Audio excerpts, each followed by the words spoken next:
शांति। आज 27 अक्टूबर 2022 की मुरली में बाबा हमें प्रेरित करते हैं बेहद का संन्यास करने के लिए, और वो बेहद का सन्यासी कैसे बनना है उसके बारे में भी बाबा ने बताया है। फिर आज हम बाबा को अनेक तरीक़ों से याद कर सकते हैं कि बाबा और मैं आत्मा दोनों कैसे हैं, कैसे हम में फ़र्क है, फिर बाबा की क्या विशेषताएं हैं और हमारे क्या टाइटल्स हैं जो बाबा ने आज हमें दिए हैं। इस प्रकार से हम याद की यात्रा में रहें। तो पहला तो बेहद का सन्यासी कैसे बनना है। जैसे बाबा ने कहा, निवृत्ति मार्ग का जो सन्यास करते हैं यानी जंगल में रहते हैं, उनका तो आधा ही सन्यास है, हमारा फुल सन्यास है। अब ये फुल सन्यास कैसे होता है? सारी आसुरी दुनिया का सन्यास, जिसमें क्या आता है, बाबा कहते हैं सब मेरे से बुद्धि हटानी है। कि जो हम सारा दिन कहते हैं मेरा पति, मेरा बच्चा, मेरा गुरु, बाबा कहते हैं इन सभी मेरेपन से बुद्धि हटानी है। और फिर बुद्धि हटानी है तो बुद्धि कहीं जोड़नी भी पड़ेगी। तो कहाँ जोड़नी है? मेरा तो एक से बाबा, दूसरा न कोई, क्योंकि यह सब भस्म होना है। बाबा कारण भी बता देते, क्योंकि ये सब भस्म होना है। और अगर हम मेरे से चिपके रहेंगे तो जब भस्म होगा तो वो चिपक उतर नहीं सकेगी, तो हम भी दुखी होंगे। इसलिए बाबा कहते ऐसे हमें बेहद का वैराग्य करना है। तुम रहते संबंधियों के बीच में हो, परंतु उनको देखते बुद्धि वहाँ लगी हुई हो। कहाँ पे? अपने घर की ओर, नई दुनिया की ओर, बाप की ओर। इस दुनिया से बुद्धि योग खलास। क्योंकि बाबा ये भी पक्का कराते हमें रहना सभी के बीच में ही है। ऐसा नहीं है हम किसी से दूर चले जाएं या कहीं और कट के रहने लग जाएं। तो बाबा कहते यहाँ पे ऐसे बेहद का वैराग्य करना है। और क्या करना है? मेरा कुछ नहीं। इस पर हम अंडरलाइन करेंगे। बाबा ने कितना स्पष्ट हमें किया है कि जब हम कहेंगे मेरा कुछ है ही नहीं, तो काम क्रोध किससे होगा। यह युक्ति बहुत अच्छी है जब बुद्धि में बैठे। क्योंकि जब हमें होता है मेरी चीज़ है, कोई मेरा सामान है, वो टूटता है तो दुख होता है। अगर आसपास में किसी और का कुछ टूट रहा है तो हमें कोई प्रॉब्लम नहीं होती। तो ऐसे ही मेरापन है तो क्या आता है? क्रोध आता है। ऐसे ही बाबा कहते जब मेरापन है तो काम विकार आता है। सोचते हैं मेरा पति है या मेरी पत्नी है, तो कामनाएं भी तभी जागती हैं। तो हम इस पर अटेंशन देंगे आज सारा दिन कि मेरा मेरा किन किन चीज़ों के लिए हम सारा दिन बोल रहे हैं। मेरा घर, मेरा फर्नीचर, मेरा सामान, मेरा फ़ोन, बहुत सारी चीज़ें हैं जहाँ हम मेरा मेरा कर रहे हैं और उसमें हमारी बुद्धि अटकी हुई है, तो बाबा की तरफ भी जुड़ नहीं सकती है। तो ऐसे हमें बेहद का संन्यास करना है। और पॉइंट्स बाबा ने बताई है कि इसी को राजयोग कहा जाता है। कि जब यहाँ से बुद्धि हट गई और बाप की तरफ जुड़ गई तो इसे ही क्या कहेंगे? राजयोग, जिससे राजाई लेते हैं। और ये कहें कि बाकियों का तो क्या है? हठ योग है। बाबा ने कहा योगी तो ऐसे तो दुनिया में बहुत है, लेकिन किसी का भी एक बाप के साथ योग नहीं है। सिर्फ हम ही हैं जो बाबा के साथ योग लगाते। अब इसमें क्या चाहिए? जब हम बेहद का संन्यास करते हैं तो पवित्रता फर्स्ट है। कि जितनी पवित्रता बढ़ेगी उतना बाबा के साथ योग बढ़ेगा और यहाँ से जो है हमारी बुद्धि हटती जाएगी। और इसमें योग पक्का चाहिए। इसी को बाबा ने क्या कहा है आज? कंप्लीट संन्यास है। और जब तक वह अवस्था नहीं आएगी, यानी बाबा से पूरी तरह से बुद्धि नहीं जुड़ेगी, तब तक तूफान आते रहेंगे, कोई ना कोई प्रॉब्लम, दिक्कत आती रहेगी। फिर बाबा ने कहा कि आज बाबा ने और पॉइंट्स बताई हैं कि वैराग्य दिला रहे हैं बाबा। कि बच्चों को वैराग्य अगर नहीं आता है तो बाबा पॉइंट्स बताते कि ये तो है ही डेविल वर्ल्ड, यानी आसुरी संप्रदाय है, आसुरी राज्य है। कि देखो क्या क्या खाते रहते हैं, मांस, मदिरा, ये तो राक्षसी आहार है। सारी दुनिया पर रावण का राज्य है, सारी दुनिया बेहद की लंका है। और जब राम राज्य है तो ये रावण राज्य नहीं होता है। तो ऐसे हमें इस दुनिया से वैराग्य रखना है और एक बुद्धि जो है वो बाबा की तरफ लगानी है। फिर बाबा ने याद की ये पॉइंट्स बताई हैं। हम कहते हैं कैसे याद करें बाबा को? तो हम ऐसे याद करें कि क्या बाबा हमारे जैसा है, देखें उसको। बाबा कहते हैं मेरा कोई आकार में बड़ा रूप नहीं है। जैसे आत्मा स्टार है, भ्रिकुटी के बीच में रहती है, बड़ा चित्र नहीं है, तो ऐसे ही बाबा है। और कैसा है बाबा? इतना बड़ा अगर होता तो इस शरीर में घुस नहीं सकता, यानी ब्रह्मा के शरीर में घुस नहीं सकते। यह तो शिवलिंग की पूजा करते हैं तो बड़ा बनाते हैं। अंगूठे, वैसे कहने में क्या कहते हैं? अंगूठे सदृश्य कहते हैं। फिर बाबा कहते आत्मा बना आत्मा, कि मैं भी आत्मा हूँ, बाबा भी आत्मा है, सिर्फ उनको परम कहते हैं। यानी जो परम धाम में रहता है और जिसकी महिमा बड़ी है। बाबा कहते भगवान मतलब निराकार, हम आत्माएं भी निराकार हैं, बाबा भी निराकार है, ना ब्रह्मा ना विष्णु न शंकर न कृष्ण, क्योंकि उनको तो शरीर है। फिर बाबा फिर कहते हैं मैं परमात्मा भी तुम्हारे जैसा ही हूँ, मैं आत्मा हूँ जैसे तुम हो। तो बाबा और हम एक जैसे ही हैं, क्योंकि जब तक हम अलग समझ रहे थे तो हम क्या कह रहे थे, हम तुम्हारे चरणों के दास हैं, हम दूर रहे बाबा से। अब हम नज़दीक महसूस कर सकते हैं जब बाबा और हम एक जैसे हैं। लेकिन बाबा कहते परंतु कि कुछ चीज़ों में अंतर कहाँ पे है। आत्माओं का बाप हूँ बाबा, हम सभी आत्माओं का पिता है, जिसे कहा जाता है परम पिता परमात्मा। मैं पुनर्जन्म नहीं लेता हूँ, जन्म लेता हूँ, कि हम सभी पुनर्जन्म लेते हैं। तो ऐसे हम बाबा से चिट चैट भी कर सकते हैं कि कैसे बाबा हमसे अलग है और कैसे बाबा एक जैसा है, और हम और पॉइंट्स भी निकालें। और कुछ दिनों से बाबा भी मुरलियों में हमें बहुत सी पॉइंट्स दे रहे हैं। और बाबा कहते हैं मरण में नहीं आता हूँ, मेरी जयंती मनाते हैं, कि बाबा की सिर्फ जयंती मनाते। मैं इस तन में पढ़ाने के लिए आता जाता रहता हूँ। हम तो इस शरीर में आ जाते हैं तो वहीं फिक्स हो जाते हैं, परमानेंट हो जाते हैं जब तक ये शरीर चलता है। तो बाप कहते मैं तो आता जाता रहता हूँ, तो इसको मृत्यु नहीं कहेंगे। फिर मैं आता हूँ देवता बनाने और हम देवता बनते हैं, तो ये अंतर है। फिर बाबा ने अपने बारे में और भी बातें हमें बताई हैं जिस आधार पर हम याद कर सकते हैं।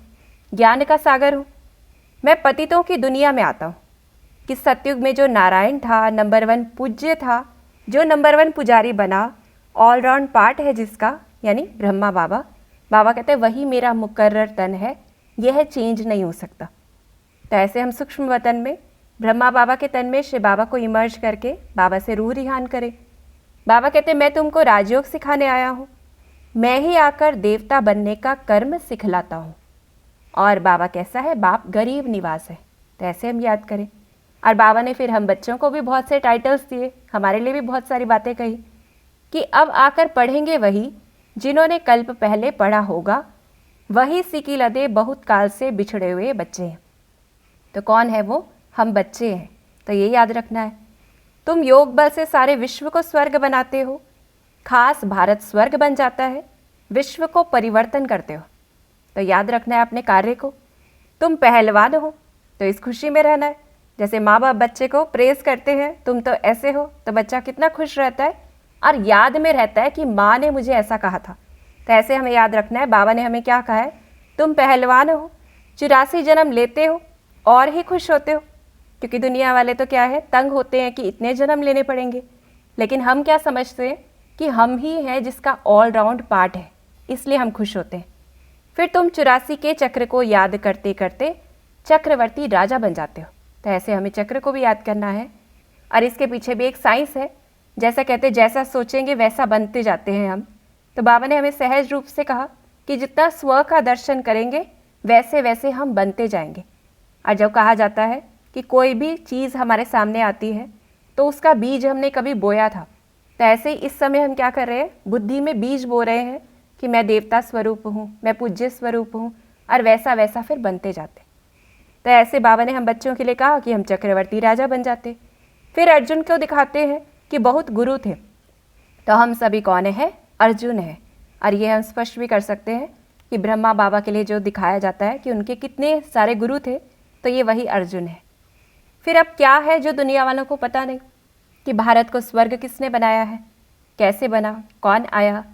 फिर जैसे भारतवासी अपने निवास स्थान यानी हिंदुस्तान को अपना धर्म समझकर बैठे, कहते हैं हिंदू धर्म है, वैसे ही सन्यासी क्या करते हैं, कहते हैं हम ब्रह्म में लीन हो जाएंगे।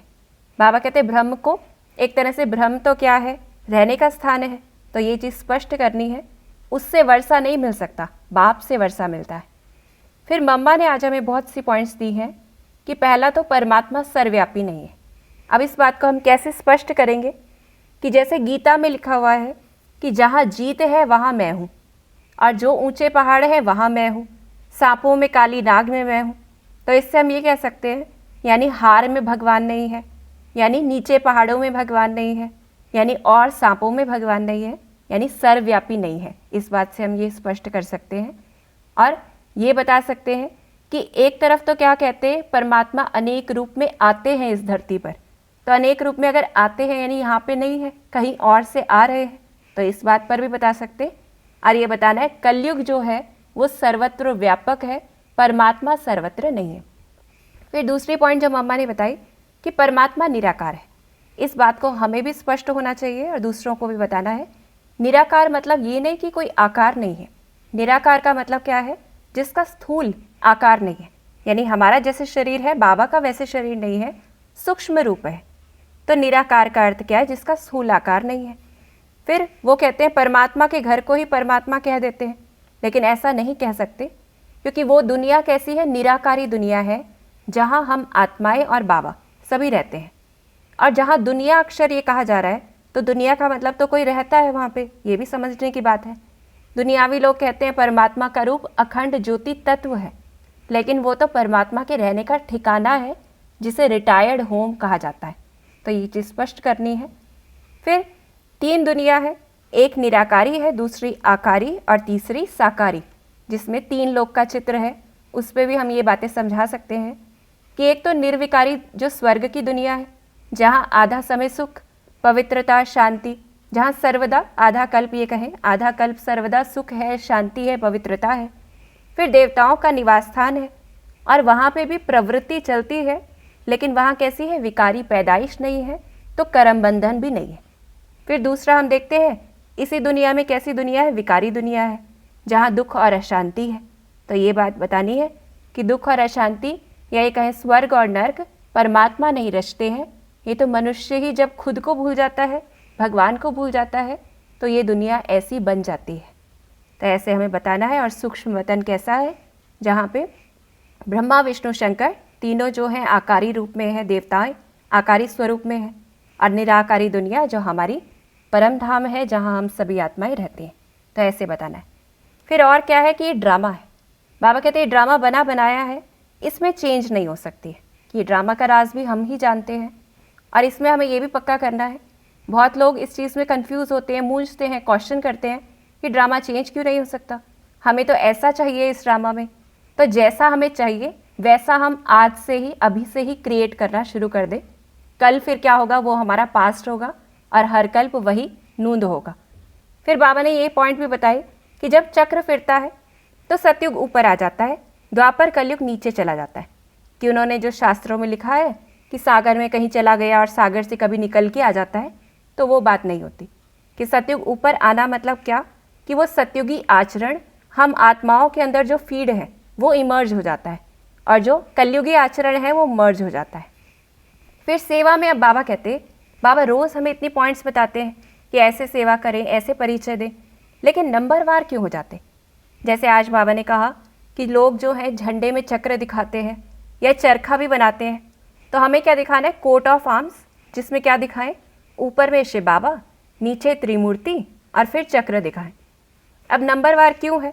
जैसे बाबा कहते हैं स्कूल में भी कोई तो अच्छे ख्यालात वाले होते हैं, कोई के रजोगुणी होते हैं, कोई के तमोगुणी होते हैं। तो जो दूसरों को नहीं समझा सकते, अगर क्लास में कोई टीचर किसी बच्चे से कुछ पूछे और वो नहीं बता सके, तो क्या कहेंगे? बाबा कहते दूसरों को समझा नहीं सकते तो बुद्धू कहेंगे। कि बच्चों में भी कैसे हैं? नंबरवार है, महारथी है, कोई घोड़े सवार है, कोई प्यादे है। किस आधार पर? बाबा कहते क्योंकि अच्छी रीति समझा नहीं सकते। अब ये कारण भी क्या, क्यों नहीं समझा सकते? जितना जिसमें ज्ञान है उतना समझाएंगे। और बाबा कहते अगर समझा सकते तो ज्ञान गंगा बन जाते फिर तो इसलिए देखना है कि जितना जिसमें ज्ञान है।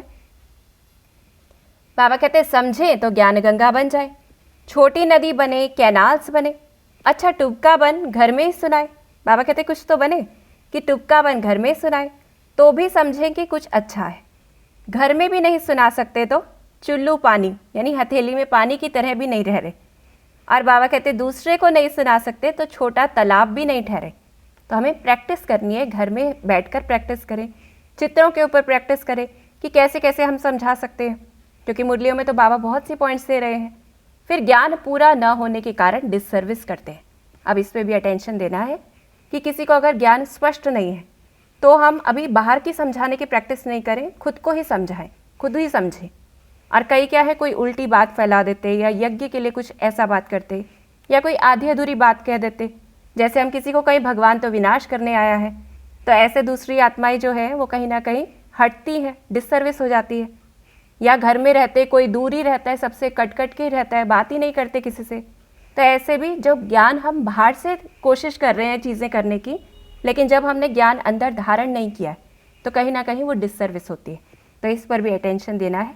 बाबा कहते हैं भूले करते हैं क्योंकि बच्चों को नशा नहीं है कि हम देवता बन रहे हैं, नशा होना चाहिए। अब नशा क्यों नहीं होता, इसका भी जवाब बाबा देते हैं कि यहाँ से उठे, सीढ़ी नीचे उतरे तो नशा भी उतरता जाता है। अब इसकी भी चेकिंग करें। घर पहुँचे तो फिर वही झरमुई झगमुई चालू। अब इसको हम चेक करें। हम मुरली क्लास में जाते हैं, जैसे ही मुरली ख़त्म हुई तो हम क्या कर रहे हैं, इधर उधर की बातें शुरू हो गई, नशा धीरे धीरे उतरता जाता है। घर में चेक करें, घर पहुँचे तो क्या मुरली की पॉइंट्स याद आ रही है या अपने काम याद आ रहे हैं, ये भी काम करना है वो भी काम करना है। क्योंकि बाबा ने तो हमें कहा है कर्म करते याद रहे, तो हमें बार बार मुरली की पॉइंट्स रिवाइज़ करनी है। हमने मुरली क्लास में सुनी, आकर हम रिवाइज़ करें। कोई काम कर रहे हैं उसमें हम ये लक्ष्य रख सकते हैं कि खाना बना रहे हैं, कुछ भी कर रहे हैं कि मुझे 10 पॉइंट्स निकालनी है मुरली में से, रिवाइज़ करें। रिवाइज़ अगर नहीं हो रही फिर से सुने। तो ऐसे बाबा कहते हैं, ऐसे क्या होता है, नशा उतर जाता है। फिर आते हैं मिलने, बाबा से आते हैं मिलने, कहते हैं मेरा पति मेरा बच्चा है। बाबा कहते हैं अरे तुमको पति कहाँ से आया, आती हो स्वर्ग में चलने, फिर भी मेरे में फंसी हो। तो ऐसे जब मेरेपन में फंसते, जब ज्ञान को बुद्धि में रिवाइज नहीं करते तो नशा उतर जाता है।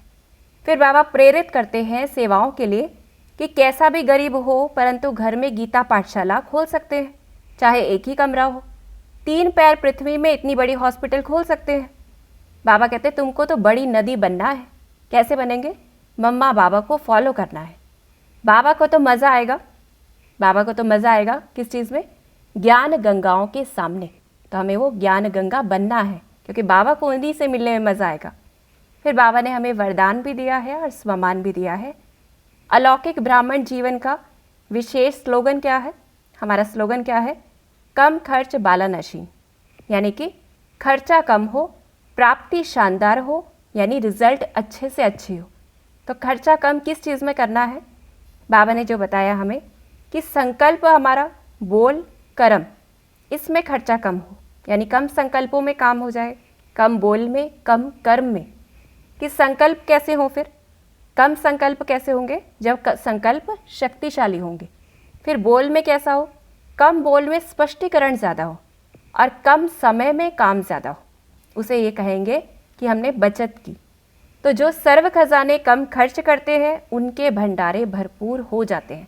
ये बाबा का वरदान है कि जितना हम बचत करेंगे इन सभी चीज़ों की, सर्व खजानों की, हमारे भंडारे भरपूर हो जाएंगे।